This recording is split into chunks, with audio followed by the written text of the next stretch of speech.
To deposit Solana, you will need an account, which can be created using a link provided.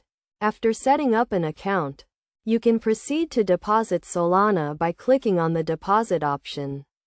Once you have selected Solana, you can view your balance and choose to deposit funds. There are two ways to do this. You can either copy your deposit address and send Solana from another wallet, or you can buy it directly. If you don't have Solana, you can purchase it, and the process involves specifying the amount you want to buy and then confirming your information. To complete the payment, the daily limit for buying Solana is around €500.